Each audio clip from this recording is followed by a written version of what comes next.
Un matin, une jeune fille de 17 ans quitta sa maison pour se rendre à l'école. Pourtant, elle n'y arriva jamais. La police prit rapidement en charge l'affaire, et bien vite, elle découvrit une série d'indices inattendus et de preuves troublantes. Ces éléments permirent de résoudre le mystère, mais la conclusion choquante laissa tout le pays sous le choc.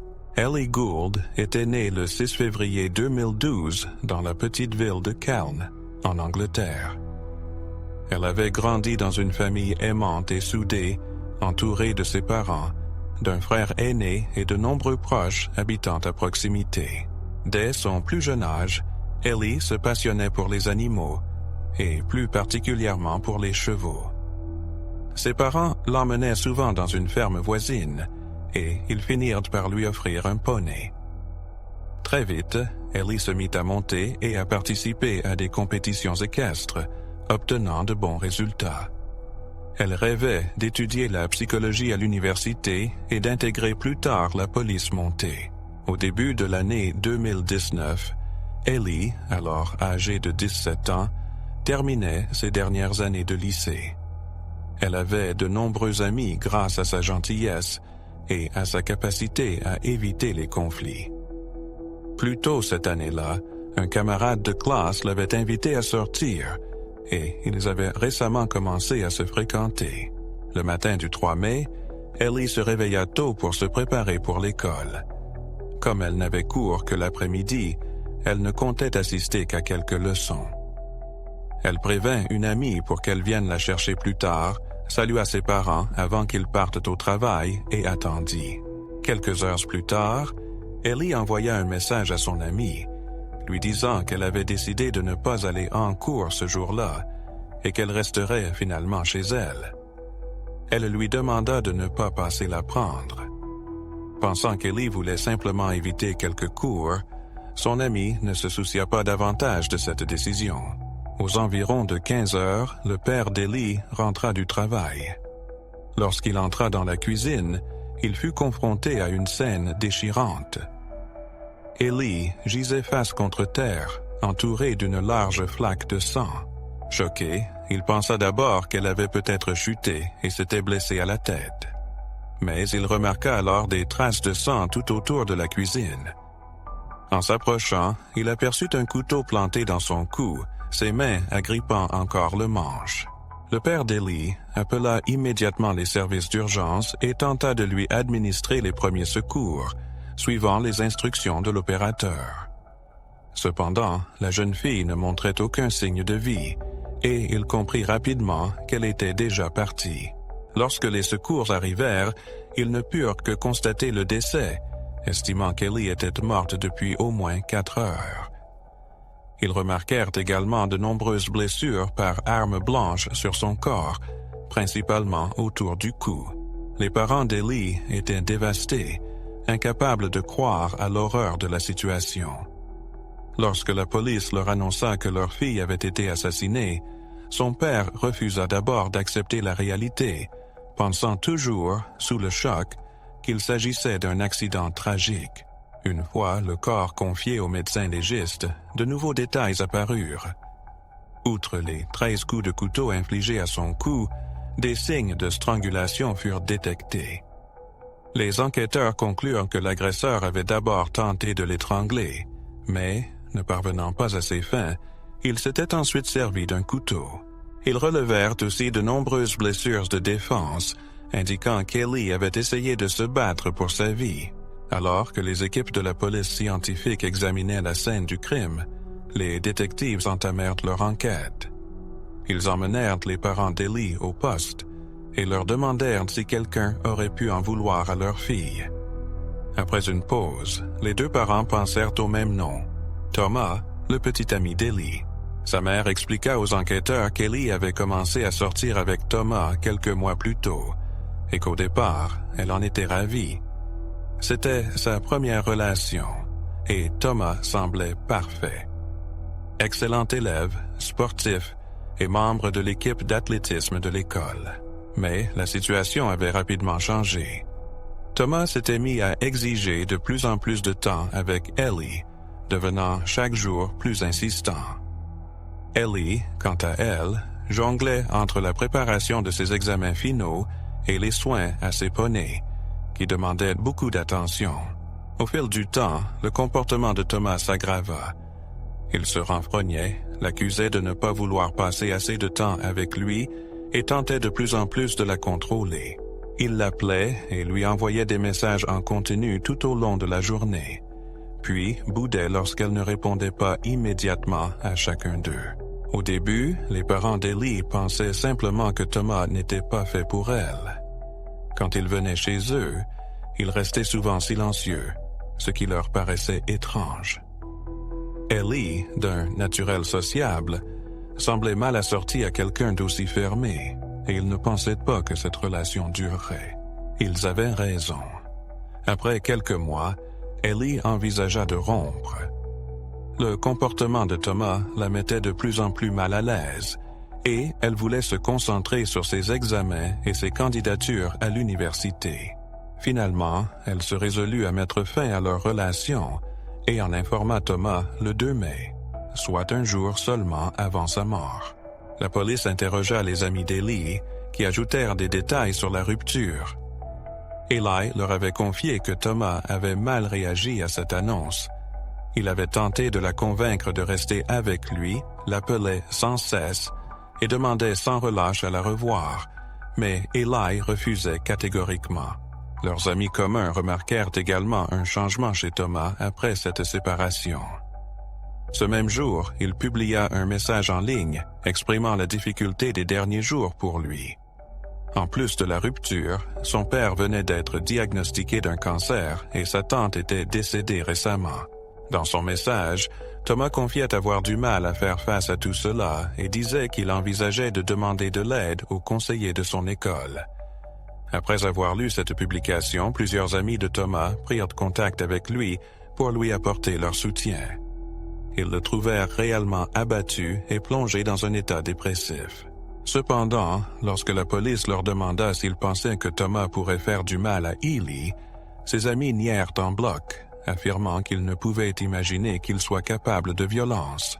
Après avoir recueilli ces informations, les enquêteurs décidèrent d'interroger Thomas. Mais avant cela, ils examinèrent le téléphone d'Ellie et découvrirent que Thomas lui avait envoyé un message le matin même, lui demandant de la voir. Quand les policiers se rendirent chez Thomas, ils lui demandèrent où il s'était trouvé ce matin-là.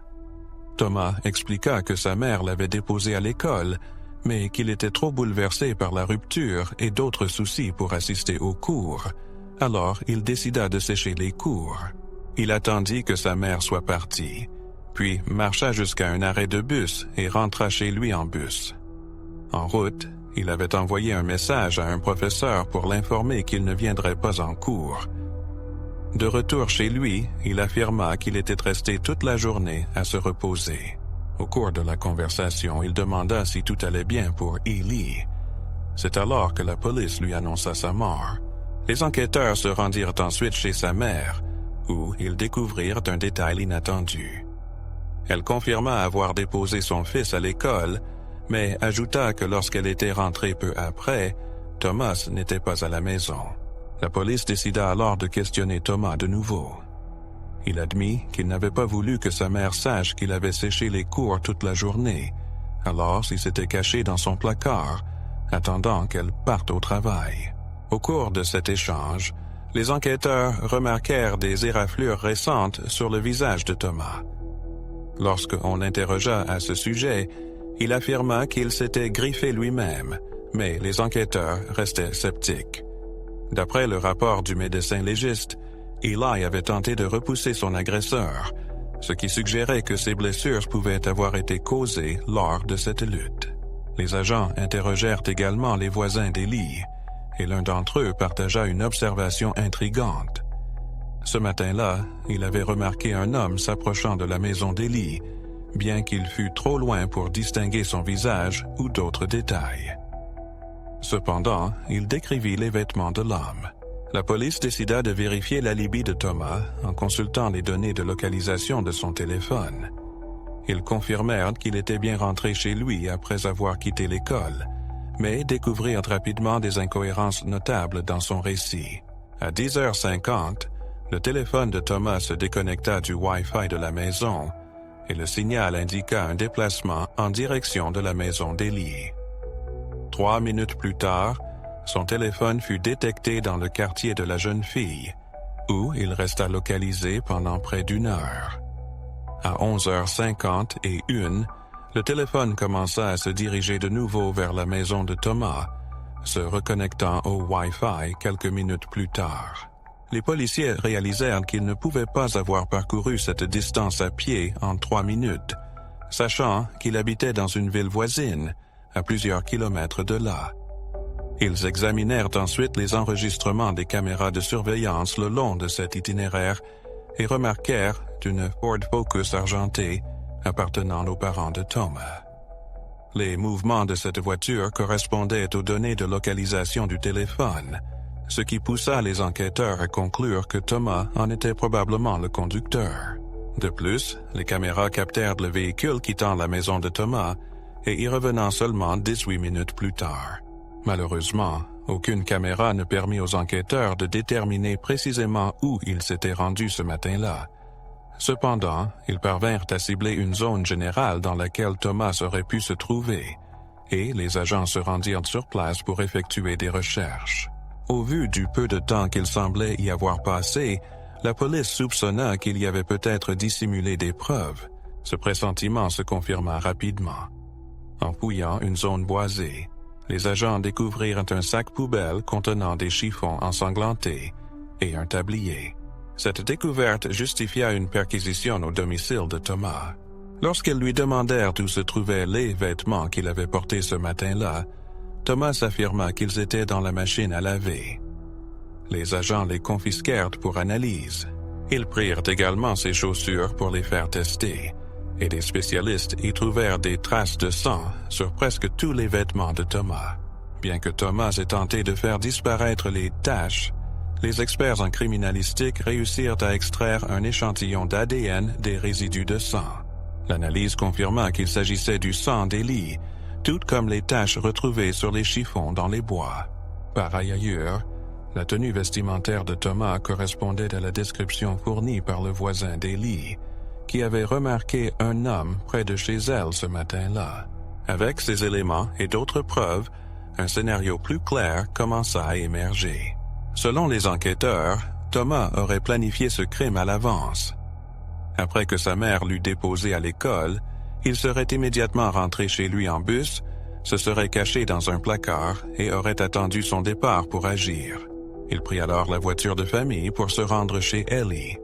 Elle lui ouvrit probablement, pensant qu'il souhaitait simplement parler, et ils finirent dans la cuisine. Selon les experts médicaux, Thomas tenta d'abord d'étrangler sa victime, mais il se retrouva couvert de griffures, témoignant d'une lutte acharnée. Incapable de la tuer de cette façon, il s'empara d'un couteau de cuisine et porta 13 coups. Pendant l'heure suivante, il s'efforça de nettoyer la scène du crime. Des chiffons tachés de sang et des traces un peu partout dans la cuisine en témoignaient. Il mit ces chiffons dans un sac poubelle et tenta de laver ses baskets dans l'évier, où des traces de sang furent également retrouvées.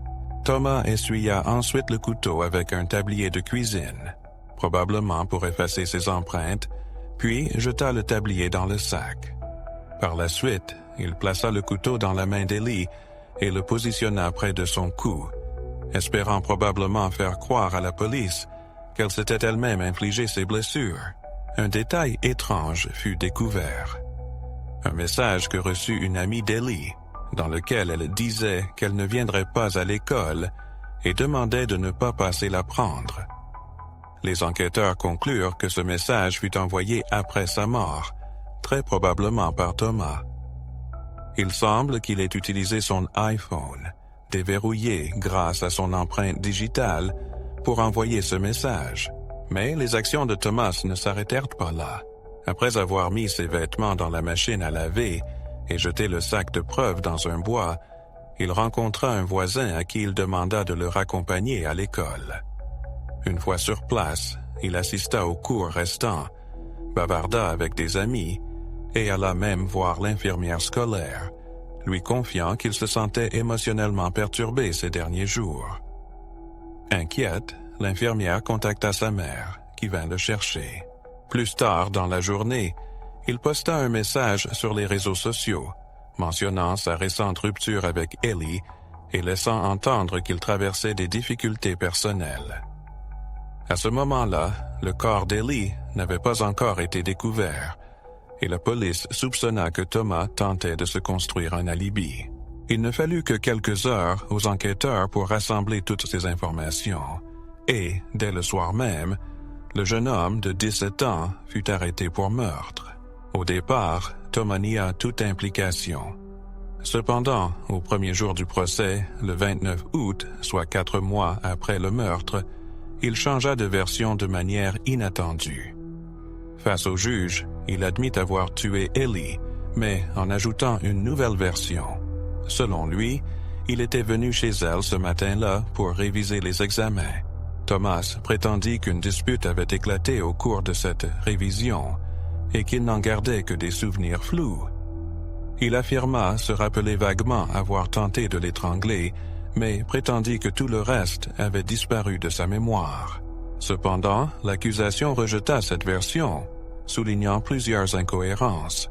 Premièrement, Ellie avait clairement fait savoir à ses amis et à sa famille qu'elle ne voulait plus de contact avec Tom, ce qui rendait son histoire de révision peu crédible, d'autant plus qu'une amie d'Ellie devait bientôt venir la chercher.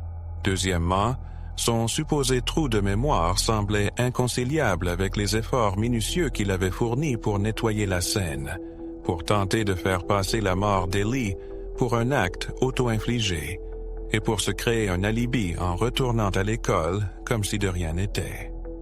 Il était même allé jusqu'à envoyer un message depuis le téléphone d'Ellie pour brouiller les pistes.